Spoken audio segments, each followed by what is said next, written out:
Don't prepare that your goose until you watch this video. I brought you the best goose recipe ever. You need to try this. The outside is going to be super crispy and the inside will be amazingly juicy. Let's get it started. Please make sure you watch this video up to the end so that you don't miss any part of it. This is the goose I'll be using. It is well cleaned and ready. An exact measurement is in the description box or in the comment section. What I have here is about 2.5 to 3 liters of water. Into it, I added salt, and I'm going to add all these herbs I'm having here into the water.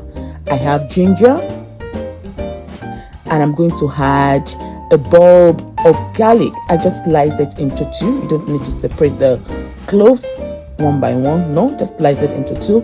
I dropped it inside, and I have chili here. I want it a light spicy. That's why I added chili. You can omit it if you don't want it. I'm also adding fresh thyme and fresh rosemary. Feel free to use dried one if fresh ones are not available. And into the water, I'm going to add seasoning now. Don't forget to save and share this video for later use if you're not using it now. So now mix everything together for those salt and seasoning to be dissolved and other ingredients to be well ready as well. So into the water, I'm going to dip in the goose. The first side is going to be in this water for good 30 minutes. After 30 minutes, I came back. I turned the goose to the other side, to the left side.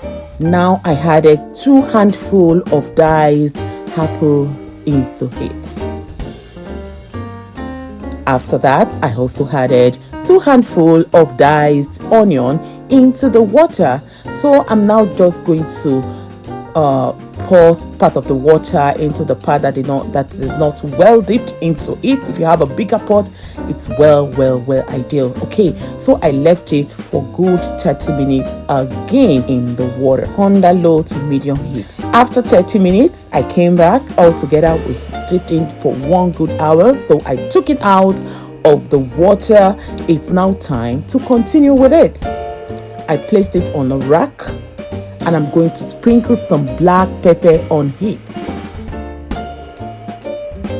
After that, I added salt, just sprinkle it on it to the fourth side, and I repeated the same process to the left side. Sprinkled some black pepper and some salt, just sprinkle it on it like that. And at this stage, please preheat your oven up to 180 centigrade. Place it in the oven for 45 minutes to 2 hours. Ooh la la, this is what you're going to have. Lovelies, look at what we have here. I don't want to talk much. I want you to listen to the crispiness at the back. Let's cut it together so that you can see how juicy the inside looks as well. This tastes super delicious. In fact, it is the best ever. Give it a try and make sure you share. Let others also enjoy this with you. Thank you so much for watching. Don't forget to subscribe if you haven't. Don't forget to follow. See you all next time.